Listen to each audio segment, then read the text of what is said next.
Or all seems a misfit of half ideas, or we saddle with the vice of earthly form, a hurried, imperfect glimpse of heavenly things, guesses and travesties of celestial types. What is it that nature must achieve in her endeavor?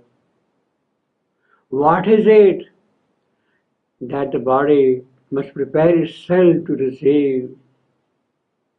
What is it that the heart and mind must feel to express and to possess?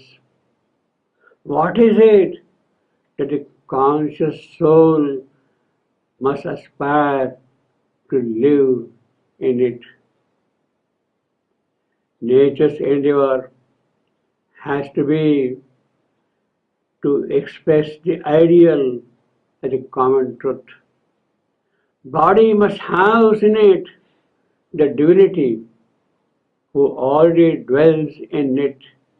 House in it in its splendor and its dynamism. Life and mind must develop that feeling, that perception, that intuition by which each is realized in the oneness of all, which is realized the oneness that is in all, which is realized the oneness that is everywhere. The conscious soul must live in a world that is also conscious of it and conscious of itself. But that is a far-off goal, and we struggle in smallness and littleness and narrowness. We shun the reality and only embrace the semblances. We have no contact with the trueness of the truth that exists in things. We have no contact with the trueness of the truth that exists in things. How can then half-open clumsiness serve the royal purpose for which we are here?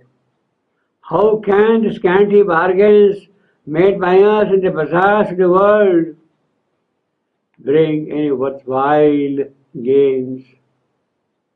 Surely they cannot. All that has been achieved is only a beginning, a necessary beginning, and we cannot stop with that. We cannot stop in it.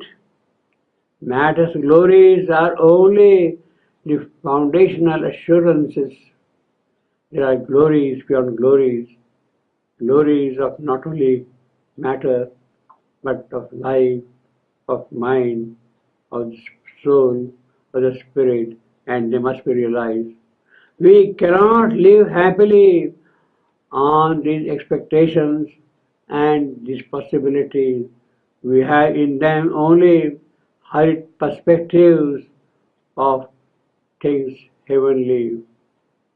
They yet remain only guesses and travesties of beauties and wonders, wonders of the skies. Here are no hopes of perfection and completeness. We have reached blind, voiceless doors, but they are closed and we have no keys to open them.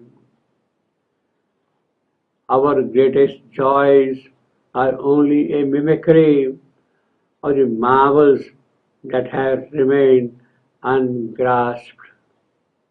All that is are only imitations and appearances, appearances and imitations of joy, joy with enforced delight, not natural joy, joy with enforced delight in the harems of ignorance.